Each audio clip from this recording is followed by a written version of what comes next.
Bueno, buenas noches a todos. Vamos a concluir pues hoy el relato de la Pasión que veníamos tratando hace 15 días y estábamos precisamente en la tercera escena que va de Mateo 26:30 al versículo 56. Habíamos visto hasta la agonía de Jesús. A partir del versículo 47 del capítulo 26, continuamos con el relato. Pidámosle al Espíritu Santo nos asista con su gracia. Respira en mí, Espíritu Santo, para que mis pensamientos puedan ser santos. Actúa en mí, Espíritu Santo, para que mi trabajo también pueda ser santo. Dibuja en mí, Espíritu Santo, para que solo ame lo que es santo. Fortaléceme, Espíritu Santo, para que defienda todo lo que es santo. Guárdame, pues, Espíritu Santo, para que yo siempre pueda ser santo. Amén.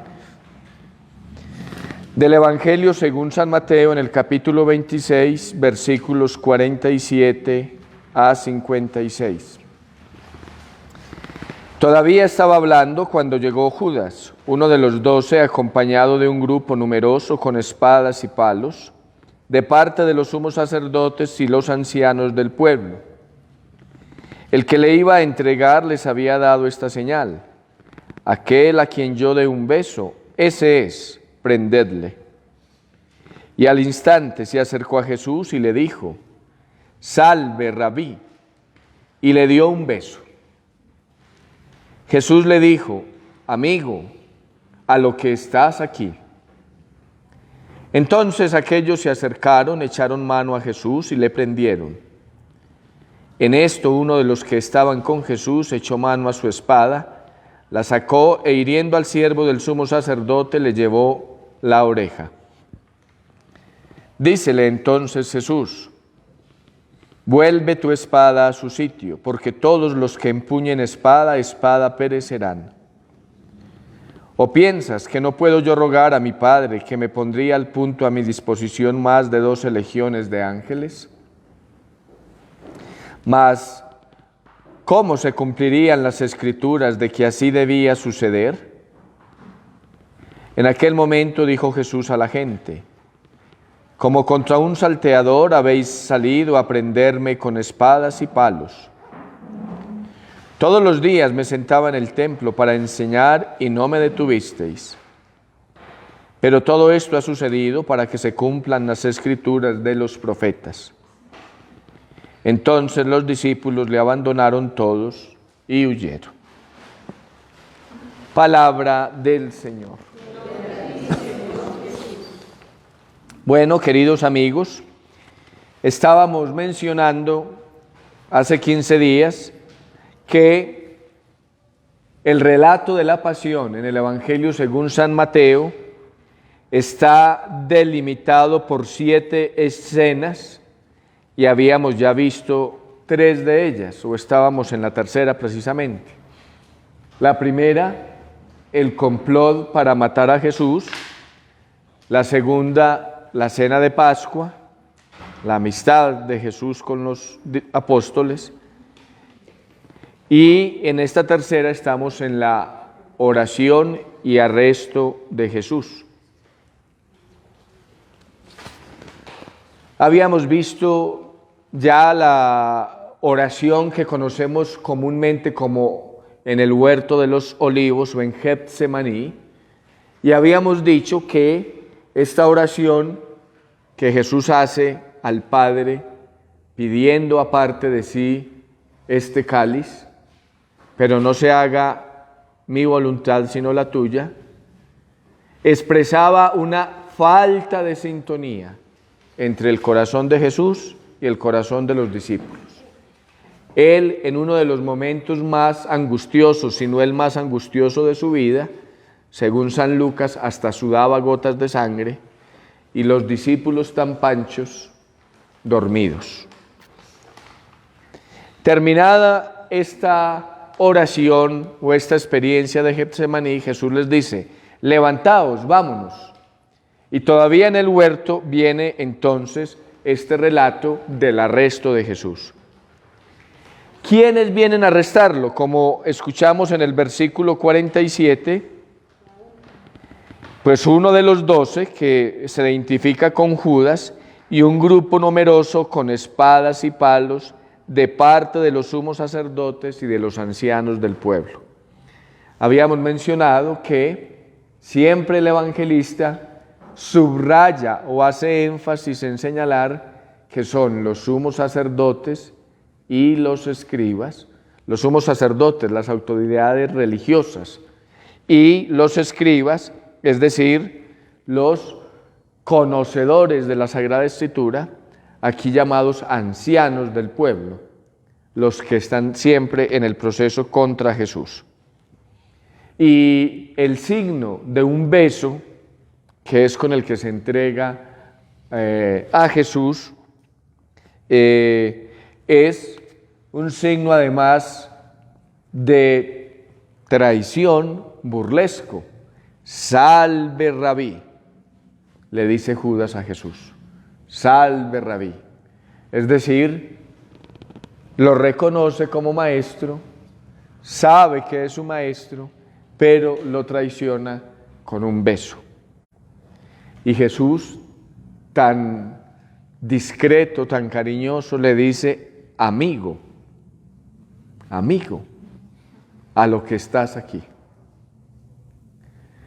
Sin duda, ahí se hace referencia a un salmo que menciona precisamente la traición de los amigos. Hasta mi amigo del que yo me fiaba es el primero en traicionarme. Fíjense que Jesús nunca rompió la amistad con Judas. En la cena que llamamos última cena, le extendió la mano, le entregó el pan. Y aquí le dice, a lo que estás aquí.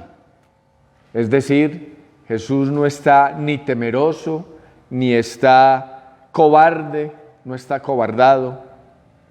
Ya se ha llenado de Dios en la oración y sabe que su destino, como lo escuchamos ahora y lo dice aquí en 2 ocasiones el texto, como lo ha dicho en otras partes, es para que se cumplan las Escrituras. Versículo 54, ¿cómo se cumplirían las Escrituras de que así debe suceder? O el versículo 56, todo esto ha sucedido para que se cumplan las Escrituras de los profetas. De hecho, aquí, en la hojita que les entregué, en el párrafo que está ahí después de las exenas, dice, Mateo, como judío que escribe para judíos, insiste sobremanera en el cumplimiento de las Sagradas Escrituras. Es decir, la pasión de Jesús es un cumplimiento de todo lo que el Antiguo Testamento anunció. Y luego el Evangelio también. Recordemos que los Evangelios sinópticos traen 3 relatos de anuncio de la pasión.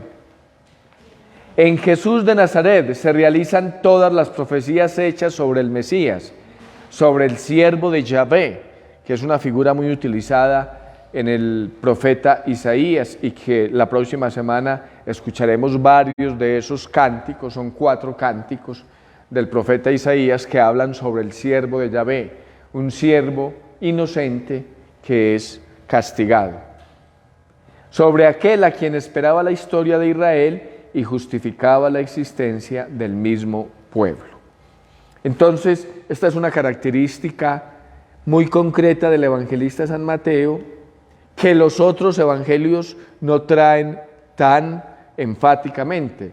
También lo traen, pero Mateo es insistente en esto. La pasión de Cristo no es una cosa que llega de improviso.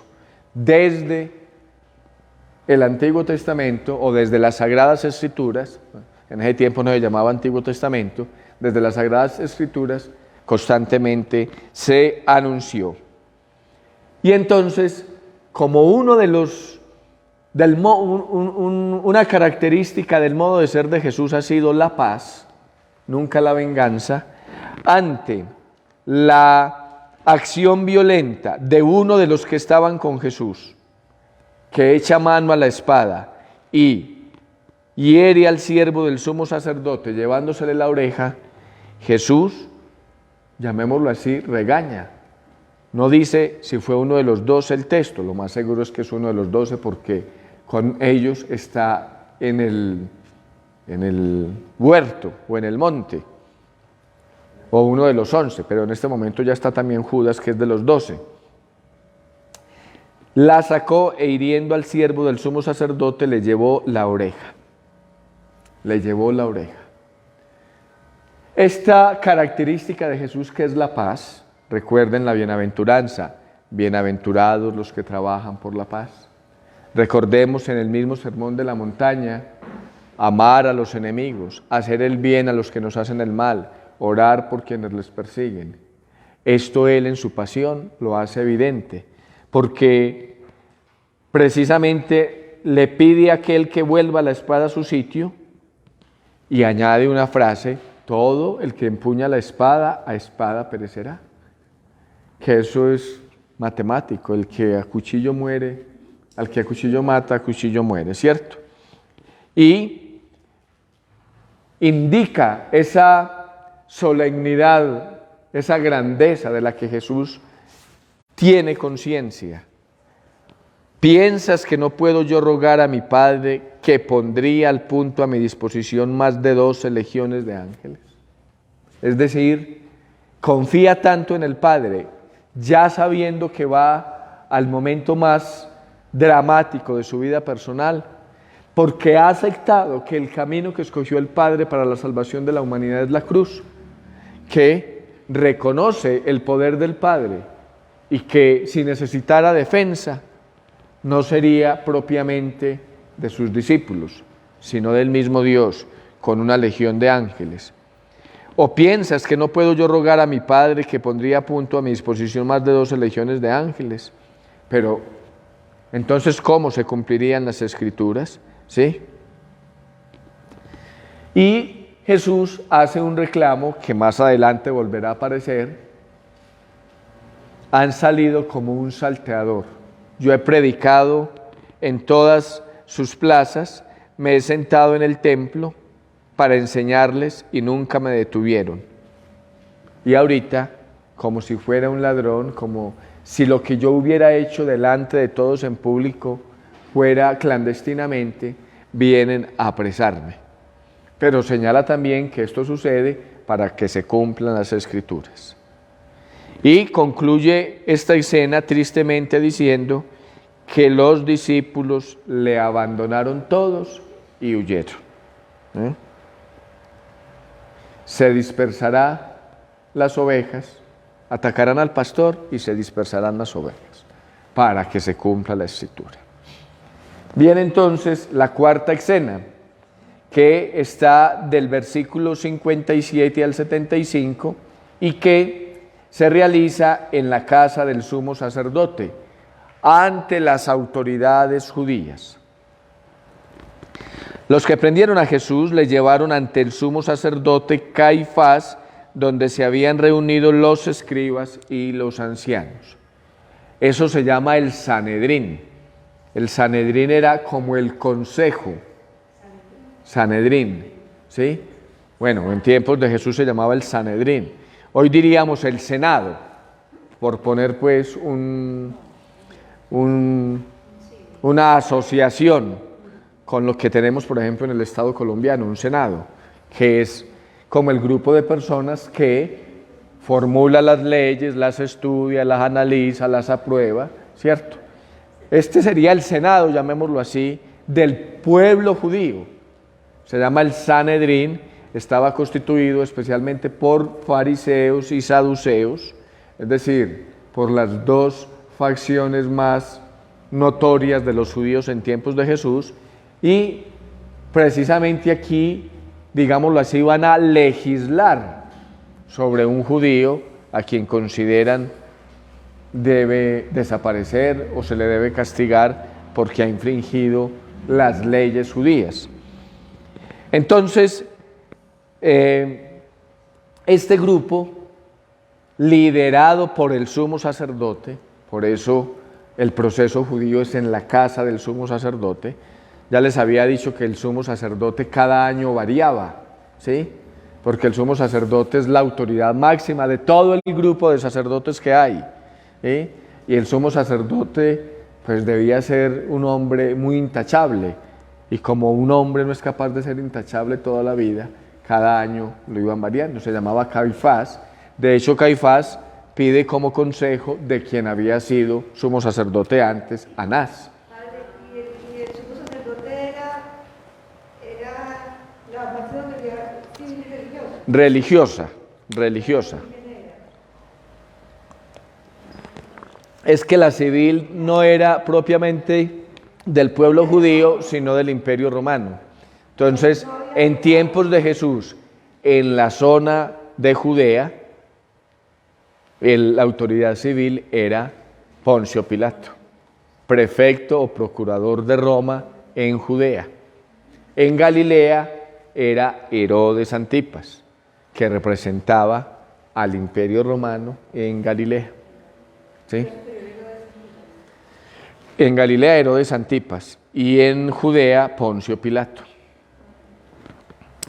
Entonces, allí se nos dice en el versículo 58 que Pedro le iba siguiendo de lejos hasta el palacio del sumo sacerdote y entrando dentro se sentó con los criados para ver el final. Ahí está Pedro, pues que nos había dicho que todos abandonaron al Señor. Pues Pedro está ahí a ver qué pasa. Y esto da ocasión para lo que conocemos como las negaciones del apóstol Pedro, ¿no es cierto? Los sumos sacerdotes y el Sanedrín entero, porque el Sanedrín, vuelvo y repito, lo conformaban un grupo de fariseos y un grupo de saduceos. Los sumos sacerdotes procedían de los saduceos y pues los sumos sacerdotes no, el sumo sacerdote y los otros eran sacerdotes. Entonces los sumos sacerdotes y el Sanedrín entero andaban buscando un falso testimonio contra Jesús con ánimo de darle muerte. Fíjense, el Evangelio es claro en decir que es un falso testimonio. En el fondo está diciendo que es inocente, como más adelante la mujer de Pilato lo dirá abiertamente, es un hombre justo. Y no lo encontraron a pesar de que se presentaron muchos falsos testigos, dice el versículo 60. O sea, es como un complot para ver cómo hacer caer a Jesús. Como dice hoy el Evangelio de la adúltera. La pregunta, ¿tú qué dices? Dice el Evangelio que era para hacerlo caer, ¿sí? Al fin se presentaron dos que dijeron, este dijo, yo puedo destruir el santuario de Dios y en 3 días edificarlo. El templo de Jerusalén, que es el lugar más sagrado, más importante para los judíos, llevaba, según el Evangelio joánico, capítulo 2, 46 años en construcción. De hecho, Herodes el Grande había empezado a construirlo 20 años antes de Cristo. Entonces, cuando San Juan dice eso en el capítulo 2, que el Evangelio según San Juan pone la expulsión de los mercaderes del templo, es iniciando el ministerio de Jesús, y los sinápticos lo ponen es al final.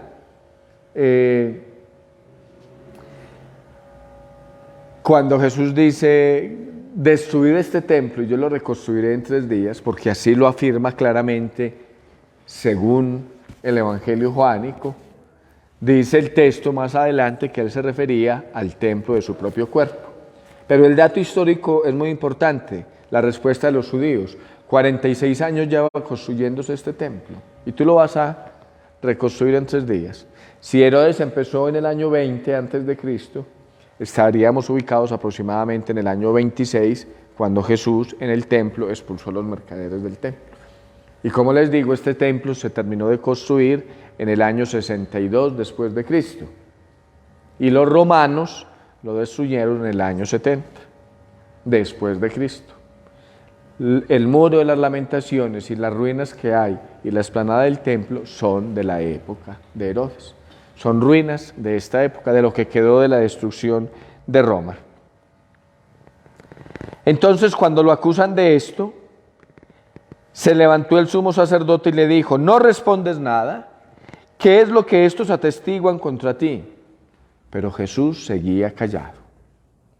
Este testimonio de que Él destruiría el templo y lo reconstruiría en 3 días no está en el Evangelio según San Mateo, está en el Evangelio según San Juan. Pero hace parte de la tradición de los dichos de Jesús, llamémoslo así, y muy seguramente Jesús sí dijo eso. Pero aquí calla. El sumo sacerdote le dijo: yo te conjuro por Dios vivo que nos digas si tú eres el Cristo, el Hijo de Dios. Esta pregunta es fundamental. ¿Por qué? Jesús va a responder abiertamente que sí. Y esto es lo que ocasiona la rabia de los judíos, de las autoridades judías, y por eso dice: blasfema. ¿Qué más necesidad tenemos de testigos? Porque dice le conjuro. ¿Ah? Le conjuro. No debía decir, díganos claramente. Es que esa palabra conjuro entre nosotros es como hablarle de oración elevada, ¿no? De hablar de oración elevada. Ese conjuro, te conjuro. ¿Es hablar de oración elevada? Sí, no. No, yo por conjuro entiendo un acto de un hechicero, de un brujo, de un chamán, ¿cierto? Ahora, pues en la religiosidad popular la gente le pide a uno un conjuro. Yo siempre trato como de decirle: ¿qué es un conjuro para usted, señora? ¿Cierto? Y dice: padre, una oración. Ah, bueno, los sacerdotes oramos, o los cristianos oramos por las personas, pero los conjuros los hacen son los brujos, los chamanes, los hechiceros, ¿cierto? No, aquí lo que el sumo sacerdote le está diciendo es: yo te exijo que nos digas. Y responde Jesús: sí, tú lo has dicho, y yo os declaro que a partir de ahora veréis al Hijo del Hombre sentado a la diestra del Padre y venir sobre las nubes del cielo. Aquí está citando al profeta Daniel, que habíamos dicho por allá en los inicios de los datos generales que hay que tener en cuenta para los relatos de la pasión, cómo la literatura apocalíptica hablaba de un Hijo del Hombre que vendría sobre las nubes del cielo. Entonces miren, Jesús abiertamente, aunque no responde con las mismas palabras del sumo sacerdote que le preguntó si era el Cristo, el Mesías, el esperado, el Hijo de Dios, los dos títulos, digámoslo así, más sobresalientes en el Evangelio: Cristo, que es Mesías, e Hijo de Dios, ¿sí? Entonces el sumo sacerdote rasgó sus vestidos y dijo: ha blasfemado. Creerse hijo de Dios. Ahorita estamos leyendo el Evangelio según San Juan, está desde la semana pasada, y toda esta semana es una confrontación seria con los judíos, entre Jesús y los judíos, porque en el fondo Jesús está diciendo, mañana lo vamos a escuchar: yo soy de arriba, ustedes son de abajo, yo no soy de este mundo, yo vengo del Padre, yo soy. Y los judíos no pueden aceptar eso, ni lo van a aceptar nunca, por eso lo llaman blasfemo. Y se rasga las vestiduras, que es un gesto judío para decir que se está pues enojado por lo que se ha dicho. Ha blasfemado. ¿Qué necesidad tenemos ya de testigos? Acabáis de oír la blasfemia. ¿Qué os parece? Respondieron ellos diciéndole: es reo de muerte. Las autoridades religiosas no podían condenar a muerte a nadie, pero en la ley, alguien que blasfemara contra el nombre de Dios es reo de muerte, que se sintiera o se creyera hijo de Dios. Acá dice A la derecha del poder, a la diestra de Dios, a la derecha, ¿sí? Pues son las imágenes que tenemos, el que está a la derecha. El poder es el poder de Dios, pues. Sí. Bien, entonces se pusieron a escupirle en la cara y a bofetearle, y otros a golpearle diciendo: adivinanos, Cristo, ¿quién es el que te ha pegado? Es decir, ante esa afirmación de Jesús de reconocerse como el Mesías, él lo que ocasiona en los judíos son actitudes de burla, abofetearlo, escupirle, adivina. Y viene entonces... ¿Ah? Sí, más de burla pues, porque ellos no creen que sea el rey de los judíos, que sea el Mesías, que sea el Cristo. Entonces están haciendo la mofa para ridiculizarlo, digámoslo así.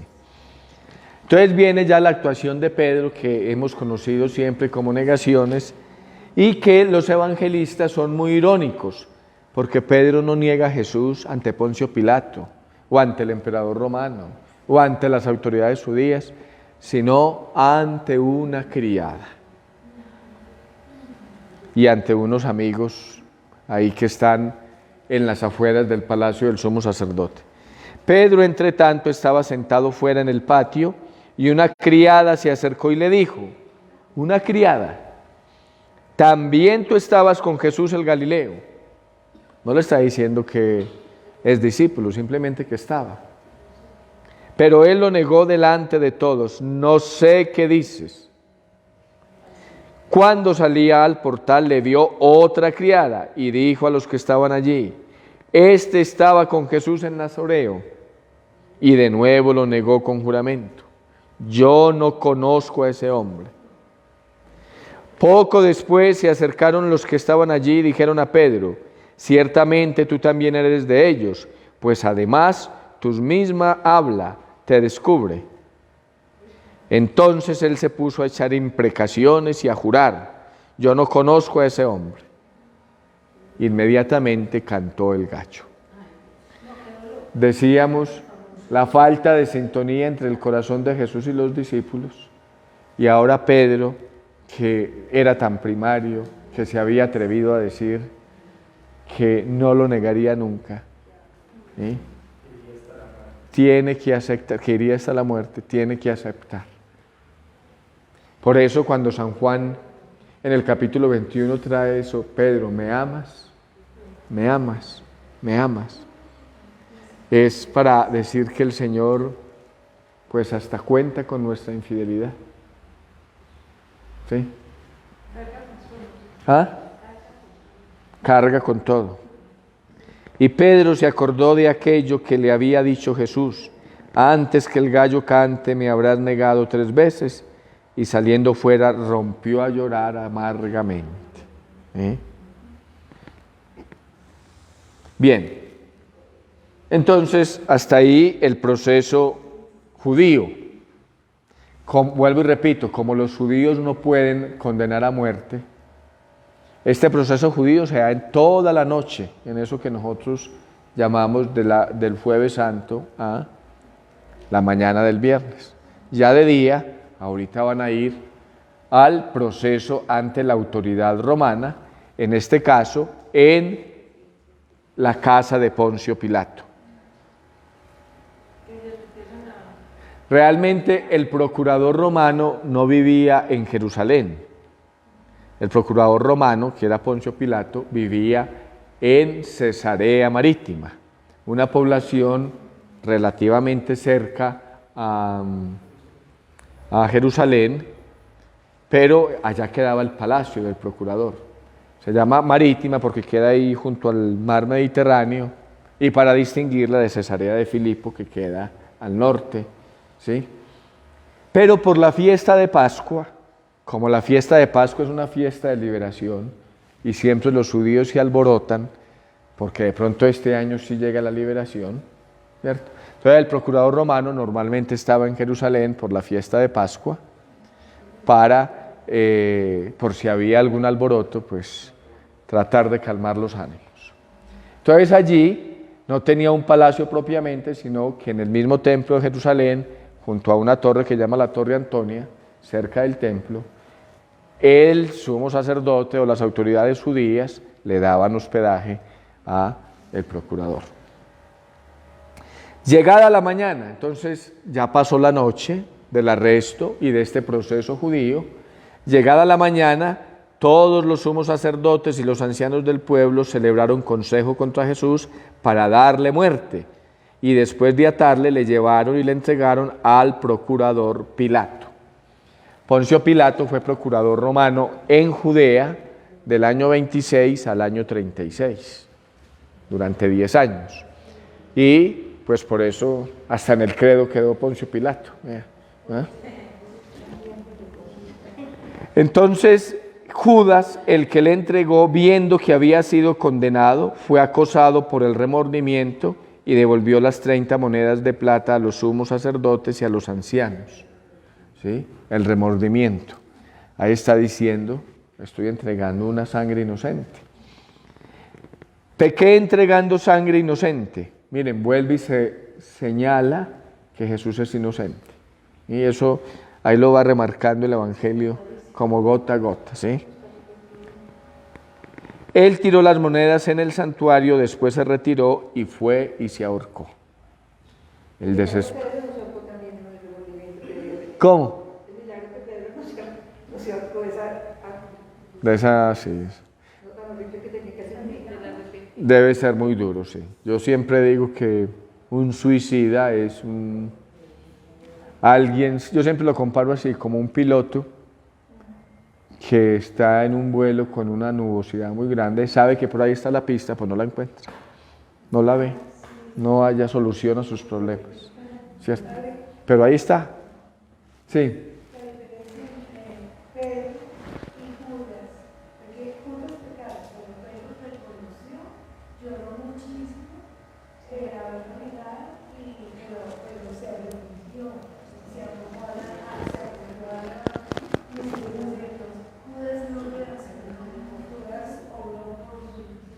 Pues yo no sé si Judas se dejó llevar primariamente, si esa es una forma de arrepentimiento, ¿cierto?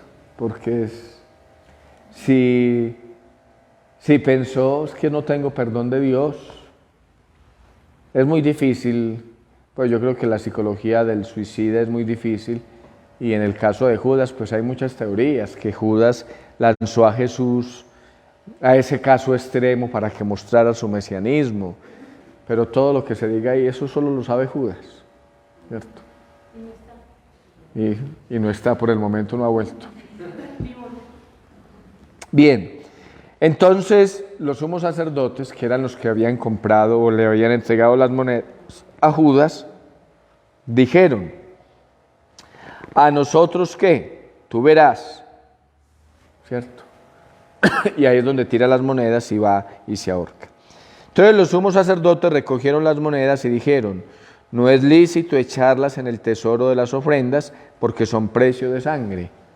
Y después de deliberar, compraron con ellas el campo del alfarero como lugar de sepultura para los forasteros. Por esta razón ese campo se llama campo de sangre hasta hoy. Ahí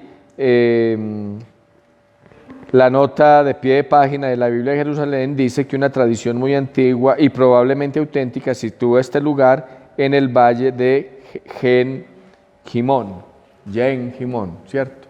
De donde viene el término Gehenna, que era, digámoslo así, donde se tira la basura, donde se quema, ¿cierto?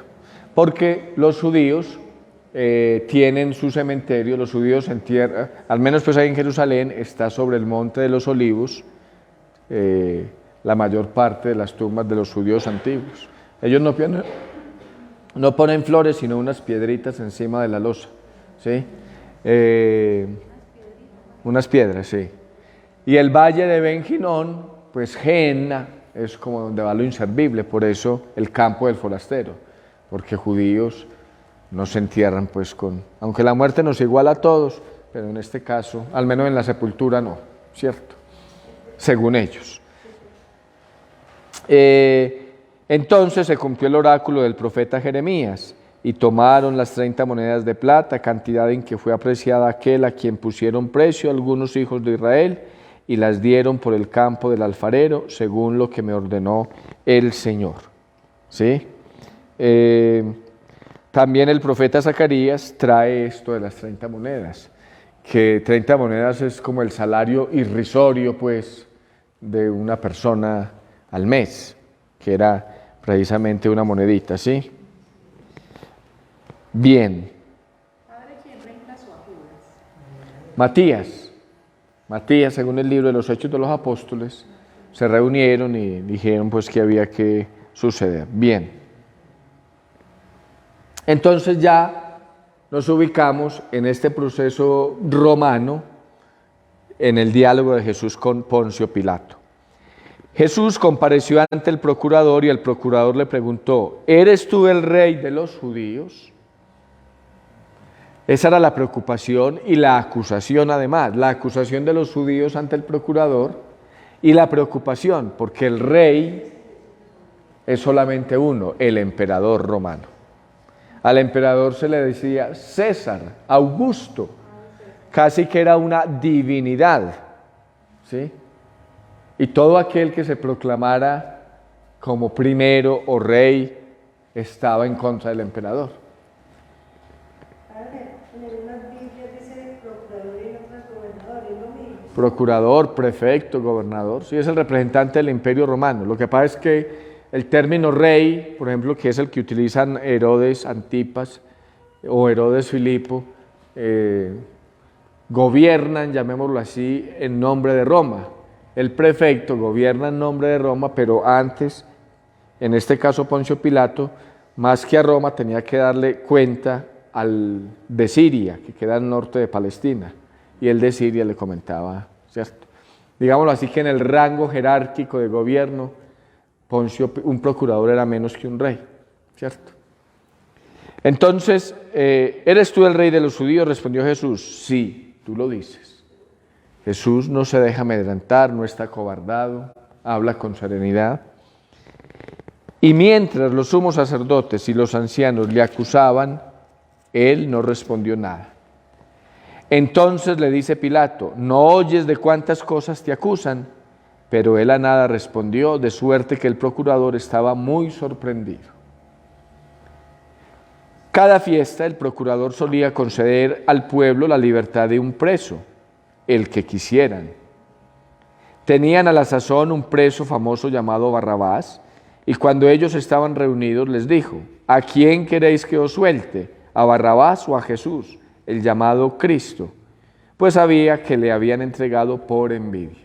Es decir, el procurador, en el diálogo con Jesús, en la reacción de la gente y de los sumos sacerdotes, estaba convencido de que esa entrega, pues como dice ahí el texto, por envidia, de que en Jesús había algo de justicia que no merecía, pues,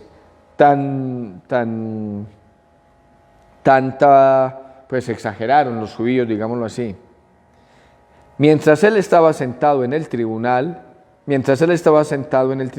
le mandó a decir a su mujer: no te metas con ese justo, porque hoy he sufrido mucho en sueños por su causa. ¿Sí? Le mandó a decir su mujer a Pilato.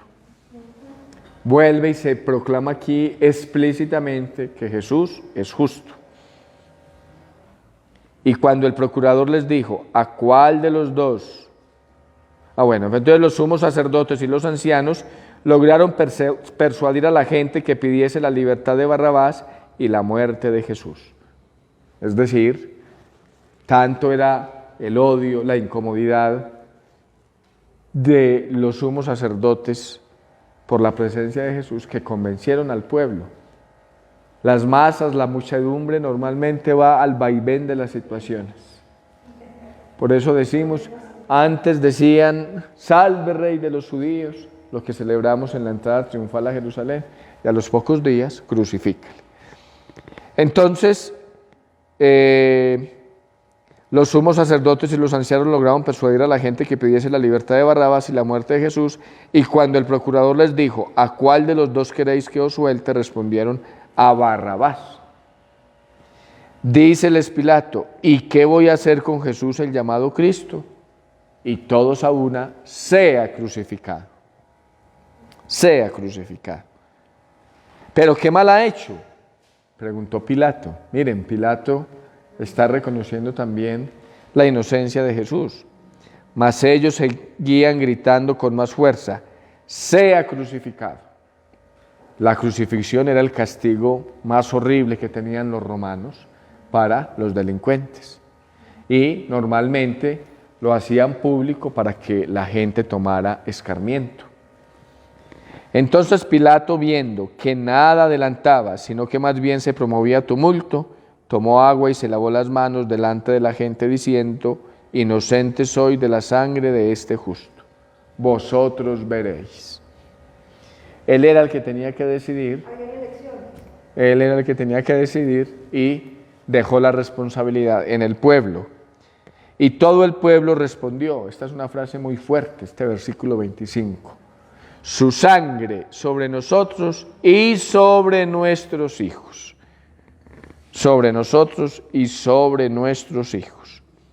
Expresión bíblica tradicional por la cual el pueblo acepta la responsabilidad de la muerte que exige. ¿Sí?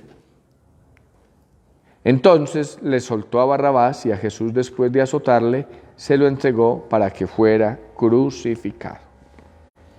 Entonces siguen las burlas. Los soldados del procurador llevaron consigo a Jesús al pretorio y reunieron alrededor de él a toda la cohorte.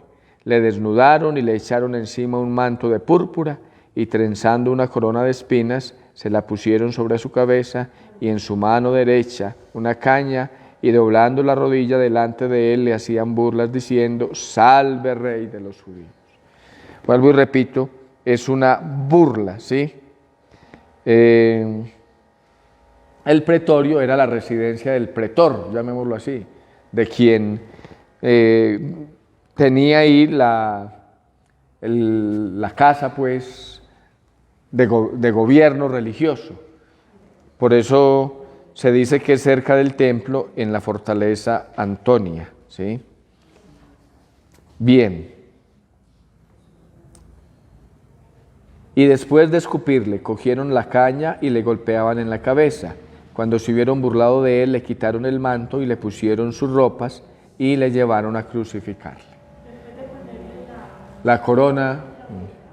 ¿Ah? Lo golpeaban, claro. Entonces es pues toda esta dramaticidad que los evangelios coinciden en ello, ¿sí? A veces el cine se extiende un poquito más. Cuando uno ve la película de Mel Gibson, y por ejemplo, sobre todo lo de los azotes, pero sin duda pues es una situación muy dolorosa la que le tocó vivir a Jesús. Nosotros hoy lo vemos con asombro por la piedad, pero ahí era visto como un delincuente, ¿cierto? Entonces termina ahí el proceso el proceso romano, y llegamos a la sexta escena, que va del versículo 32 al 61 y que se da propiamente en el Gólgota. Miren que en la hojita que les entregué, cada escena está en un lugar distinto: Betania, la casa de Jerusalén, el monte de los olivos, la casa del sumo sacerdote, la residencia de Pilato, el Gólgota y el huerto donde fue sepultado. Al salir encontraron a un hombre de Cirene llamado Simón y le obligaron a llevar su cruz. Normalmente los reos llevaban la cruz, lo que llamamos la parte horizontal de la cruz, cargada. Como estaba azotado con corona de espinas, pues San Lucas dice la cruz de cada día. Normalmente un reo no llevaba la cruz de cada día, llevaba la cruz una sola vez, porque esa vez moría, ¿cierto? Pero San Lucas hace énfasis que la vida cristiana es la cruz de cada día, ¿cierto? Llegados a un lugar llamado Gólgota, esto es Calvario, le dieron a beber vino mezclado con hiel. Pero él, después de probarlo, no quiso beberlo. Una vez le crucificaron, se repartieron sus vestidos, echando a suertes, y se quedaron sentados allí para custodiarle. Sobre su cabeza pusieron por escrito la causa de su condena: este es Jesús, el Rey de los judíos. Y al mismo tiempo que a él crucifican a dos salteadores, uno a la derecha y otro a la izquierda. Aunque San Mateo no dice aquí que según las Escrituras, la distribución de las ropas, según las Escrituras, ¿sí? Eso hace parte de la profecía, ¿sí? Se han repartido mis vestidos, han echado a suerte mi túnica, dice el Salmo 22. Bien, el título Rey de los judíos, ese fue el que quedó en la cruz, ¿cierto? Pues nosotros lo llamamos INRI. INRI sería Jesús Nazarenos ¿sí? En latín, Res Iudearum, rey de los judíos, ¿cierto? El Evangelio según San Juan dice que el título estaba puesto en 3 lenguas: hebreo, griego y latín. Dice el Evangelio según San Juan, como diciendo, ahí está reunido el mundo conocido de la época. En hebreo, el mundo religioso, en este caso el mundo judío. En griego, el mundo cultural, el imperio griego que había gobernado en el mundo y que, bueno, nosotros somos herencia del imperio griego en la lengua, en la filosofía, en muchas costumbres. Y en latín, el mundo romano, que es el mundo político, llamámoslo así. Nosotros también somos herederos de la política romana, ¿sí? Es decir, todo el mundo reconoce a Jesús como rey de los judíos. De hecho, también según el Evangelio joánico, cuando le dicen a Pilato, no pongas al rey de los judíos, sino este ha dicho, soy el rey de los judíos, pues Pilato dice, lo escrito, escrito está. Y así queda Jesús reconocido por todo el mundo como rey de los judíos. Bueno, ahí está también el dato de los salteadores o de los ladrones, que aparece también en los otros evangelios y que muestran que Jesús pues está con unos delincuentes y muere como un delincuente. Los que pasaban por allí le insultaban, meneando la cabeza y diciendo, tú que destruyes el santuario y en 3 días lo levantas, sálvate a ti mismo si eres hijo de Dios y baja de la cruz. O sea, si eres hijo de Dios, si eres Cristo, si eres el Mesías, a ver, muestre pues. En esta situación extrema muestre.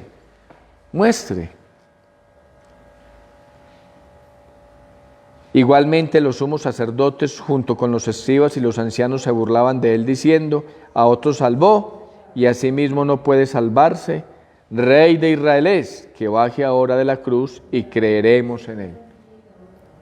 Ha puesto su confianza en Dios que le salve, ahora si es que de verdad le quiere, ya que dijo, soy hijo de Dios. Esto es lo que más les ofende a los judíos, llamarse. Ellos ni pronuncian el nombre de Dios, ¿sí? Y que alguien se llame hijo de Dios, pues ni se diga. De la misma manera le injuriaban también los salteadores crucificados con él. Aquí dice que ambos se injuriaban. Desde la hora sexta son las 12 del día, recordemos que el proceso romano fue la mañana, desde la hora sexta hubo oscuridad sobre toda la tierra hasta la hora nona, es decir, hasta las 3 de la tarde, desde el mediodía hasta las 3 de la tarde, ¿sí? Y alrededor de la hora nona clamó Jesús con fuerte voz, Elí, Elí, lema sabactani. Esto es en hebreo, Dios mío, ¿por qué me has abandonado? Un grito que parece una angustia, pero que es una oración a Dios, y en el Salmo le sigue la alegre seguridad del triunfo final. O sea, Jesús ahí no está desesperado, sino que está rezando el Salmo 22 o 23, según se tome el litúrgico o el de la Biblia. Y ese salmo inicia así, Dios mío, ¿por qué me has abandonado? Salmo 23. Y cuando uno lee todo el salmo termina en una confianza inmensa, en Dios. Vamos a leer algunos apartes para que entendamos pues que lo que hay aquí es una oración llena de esperanza.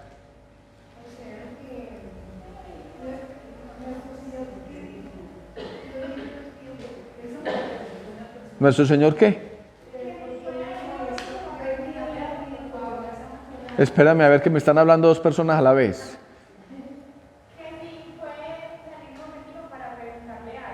Ay, mi niña, estoy aquí en una reunión. Y, sí, si me esperas con mucho gusto porque... Entonces, miren cómo dice, Dios mío, así empieza el Salmo, Dios mío, ¿por qué me has abandonado? Lejos de mi salvación la voz de mis rugidos, Dios mío, de día clamo y no respondes, también de noche y no hay silencio para mí. Este Salmo es larguito, pero es muy bello, ¿sí? En el versículo 7 dice, y yo gusano que no hombre, vergüenza del vulgo, asco del pueblo, todos los que me ven de mí se mofan, tuercen los labios, menean la cabeza. Es lo que está sucediendo ahí, ¿cierto?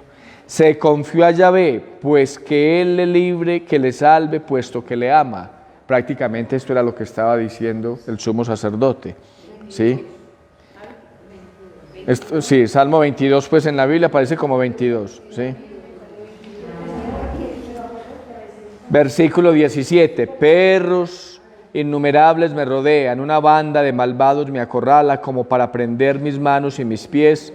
Puedo contar todos mis huesos, ellos me observan y me miran, repártesen entre sí mis vestiduras y se sortean mi túnica. Mire lo que sucedió en el relato de la pasión, ¿sí? Esto está escrito muchos siglos antes de los acontecimientos, ¿sí? Y entonces a partir del versículo 26 dice, de ti viene mi alabanza en la gran asamblea, mis votos cumpliré ante los que le temen. Los pobres comerán y quedarán hartos, los que buscan a Yahvé le alabarán, viva por siempre vuestro corazón. Le recordarán y volverán a Yahvé todos los confines de la tierra, ante él se posarán todas las familias de las gentes, que es Yahvé, el imperio del Señor de las naciones, ante él solo se posarán todos los poderosos de la tierra, y para aquel que ya no viva le servirá su descendencia. Ella hablará del Señor a la edad venidera, contará su justicia al pueblo que ha de nacer. Miren, el Salmo inicia con la oración, digámoslo así, de alguien en angustia y termina con la esperanza victoriosa de aquel que lo cuida. ¿Qué iba a preguntar usted, madre? ¿Qué era lo que estaba diciendo en el momento en que...?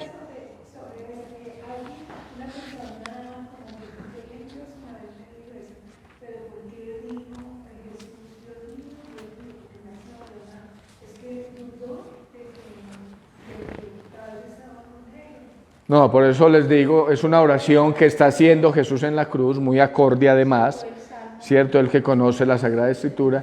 Simplemente que el evangelista se quedó pues con el inicio de la oración. No sabemos si Jesús lo susurró o si...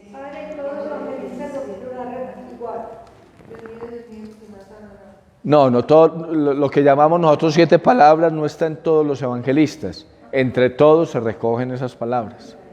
Esta de Dios mío, ¿por qué me has abandonado? Aparece pues aquí en Mateo, que como hemos dicho, señala según las Escrituras, y no creo que estén los otros evangelistas, porque hoy estarás conmigo en el paraíso, es de Lucas. Madre y a tu hijo y a tu madre, es de Juan. Tengo sed, es de Juan. Todo está cumplido, es de Juan. Perdónales porque no saben lo que hacen, es de Lucas. ¿Ah? Dios mío, ¿por qué más? Bueno, en Marcos también. Bien. Hay unos, ¿cuáles son los apóstoles que van más hacia los judíos? ¿Los qué? Los evangelistas que van más a los judíos. Mateo es el evangelista escrito como para el pueblo judío.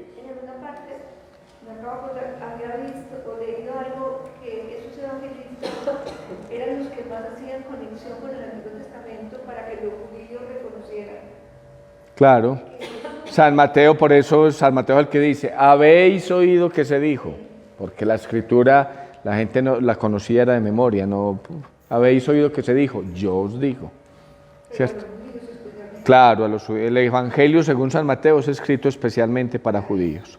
Marcos es muy posible que sea para Roma, o sea, para paganos. Lucas es muy universal y Juan es mucho más tardío, también mucho más amplio, ¿cierto? Bien, al oírlo algunos de los que estaban allí decían, a Elías llama este. Recuerden que Elías pues es un profeta maravilloso del Antiguo Testamento. Y enseguida uno de ellos fue corriendo a tomar una esponja, la empapó en vinagre y sujetándola a una caña le ofrecía de beber. Pero los otros dijeron, deja, vamos a ver si viene Elías a salvarle. Pero Jesús, dando de nuevo un fuerte grito, exhaló el espíritu. Fíjense, por ejemplo, Mateo no trae sino una sola oración, ¿cierto? La de Padre, en tus manos encomiendo mi espíritu, que es la que ponen de última, es del evangelista San Lucas. Y este dato que lo trae fundamentalmente es Mateo y no los otros evangelistas, es muy significativo porque habla de que la tierra se estremeció. En esto el velo del santuario se rasgó en dos, o sea, el templo se rasgó en dos, el templo, de arriba abajo, tembló la tierra y las rocas se hendieron. Se abrieron los sepulcros y muchos cuerpos de santos difuntos resucitaron. Esta resurrección, digámoslo así, de los justos del Antiguo Testamento es como una expresión del triunfo de la vida que incluye a todos los que esperaron en Cristo, porque es un dato de la fe católica y basado también en la carta a los Efesios y en los Evangelios, de que la pasión y muerte del Señor tiene un efecto retroactivo. Es decir, que la salvación no es solamente para los del presente y los que creemos en Él, sino que toma toda la historia, ¿sí? La asume toda. Y por ello pues se menciona esto. Y las manifestaciones como las tinieblas, el temblor, pues eso hace parte como de las señales características del día de Yahvé, que digámoslo así es un día pues terrible. Sí, en el Antiguo Testamento los profetas muchos hablan del día de Yahvé, con cierto interés de infundir temor y miedo para que la gente se convierta, ¿cierto? Sabemos que el camino no es el temor ni el miedo, sino el amor. Sí.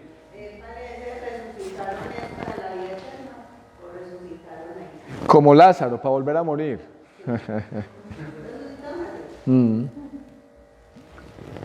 Pues sí, porque para la vida eterna no es en esta tierra. Mientras que estemos en esta tierra estamos sujetos al tiempo y al espacio. Y la vida eterna no hay ni tiempo ni espacio. ¿Sí? 1000 años en tu presencia son un ayer que pasó.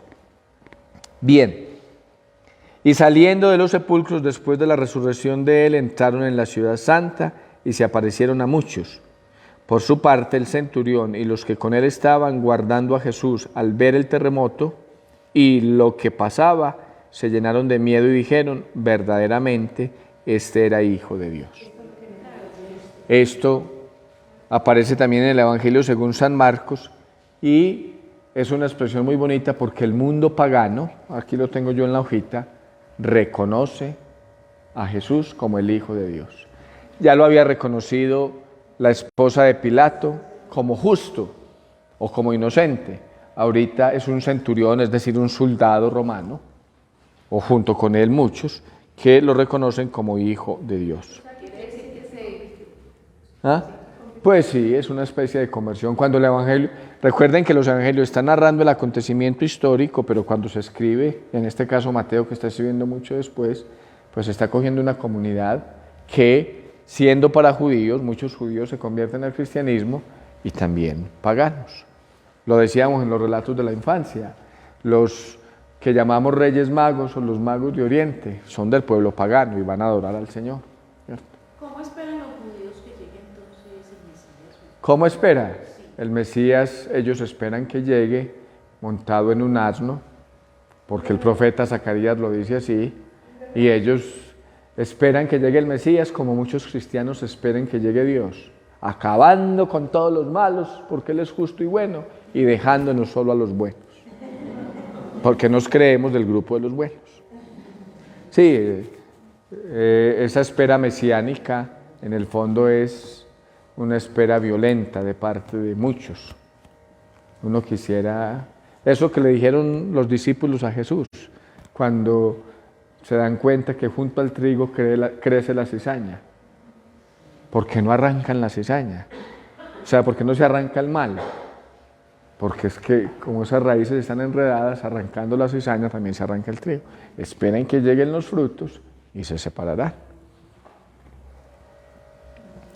Bien, Había allí muchas mujeres mirando desde lejos, aquellas que habían seguido a Jesús desde Galilea para servirle. Entre ellas estaba María Magdalena, María la madre de Santiago y de José, y la madre de los hijos del Zebedeo. Miren que el evangelista subraya mucho que aunque los discípulos lo dejaron solo, las mujeres lo acompañaban. Las mujeres fieles, sí señora. Bien, qué curioso. Y el cristianismo está más marcado por mujeres que por hombres. Vea, aquí hay más mujeres que hombres, habiendo pues hombres también, pero proporcionalmente. No, aquí no, en esta no. Al atardecer vino un hombre rico de Arimatea llamado José, que se había hecho también discípulo de Jesús. Se presentó a Pilato y pidió el cuerpo de Jesús. Entonces Pilato dio orden de que se le entregase. José tomó el cuerpo, lo envolvió en una sábana limpia y lo puso en su sepulcro nuevo que había hecho excavar en la roca. Luego hizo rodar una gran piedra hasta la entrada del sepulcro y se fue. Estaban allí María Magdalena y la otra María sentadas frente al sepulcro. Este dato, que aparece también en el Evangelio según San Lucas y en el Evangelio según San Juan y en el Evangelio según San Marcos, habla de un discípulo del Señor más discreto que entrega precisamente pues, la potestad de su tierra para el funeral. ¿Sí? Como adquirimos nosotros un cinerario para, ¿cierto? Pues aquí lo comparte con Jesús. Y entonces ahí termina la sexta escena para llegar finalmente a la séptima, que habla de la custodia del sepulcro, pero fundamentalmente de la resurrección. Al otro día, el siguiente a la preparación, los sumos sacerdotes y los fariseos se reunieron ante Pilato y le dijeron: Señor, recordamos que ese impostor dijo cuando aún vivía: a los 3 días resucitaré. Manda pues que quede asegurado el sepulcro hasta el tercer día, no sea que vengan sus discípulos, lo roben y digan luego al pueblo: resucitó de entre los muertos. Esto pues lo pone Mateo aquí, sin duda, para mostrar la veracidad de la resurrección de Cristo, ¿cierto? Y la última impostura sea peor que la primera. Pilato les dijo: tenéis una guardia, id, aseguradlo como sabéis. Ellos fueron y aseguraron el sepulcro, sellando la piedra y poniendo la guardia. Digámoslo ahí, hasta ahí es la pasión y muerte. Pero, como la muerte tiene que ser vista a la luz de la resurrección, pues cuando hablamos de los relatos de la pasión, pues viene el tema de la resurrección, que será tema pues para hablar en Pascua cuando veamos algunos relatos de la resurrección.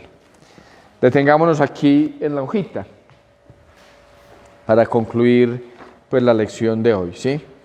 Ya había dicho pues, Mateo escribe para judíos y por escribir para judíos hace ese énfasis en según las Escrituras. Mateo tiende a completar la frase o a hacer más claro el texto de Marcos. Recordemos que cronológicamente hablando, el primer evangelio que se escribió fue el Evangelio según San Marcos, cronológicamente hablando, ¿sí? Entonces, por ejemplo, en Marcos 14:47 se dice: uno de los presentes desenvainó la espada. En cambio, en Mateo dice: uno de los que estaban con Jesús sacó su espada. Hace más claro el texto. Uno deduce de Mateo que fue uno de los 12. A fin de que el lector sepa de inmediato y de modo claro que los discípulos protagonizaron un intento de reacción violenta.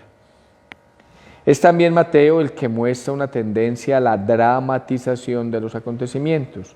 Dice que Pedro negó ante todos.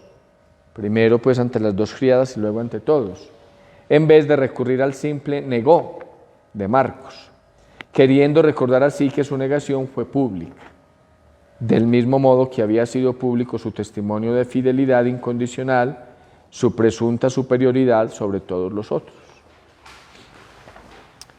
Algunas notas breves ayudan a clarificar el texto o a identificar mejor a las personas, como en el caso de Judas, al que se llama explícitamente traidor.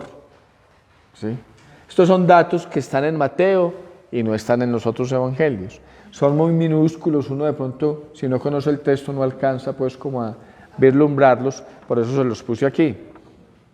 Mateo conoce el precio de la traición, fijado en 30 monedas de plata, un elemento que se repetirá 7 veces a fin de mostrar la iniquidad del proceso por parte de los judíos y la realización del plan de Dios que da cumplimiento a las profecías.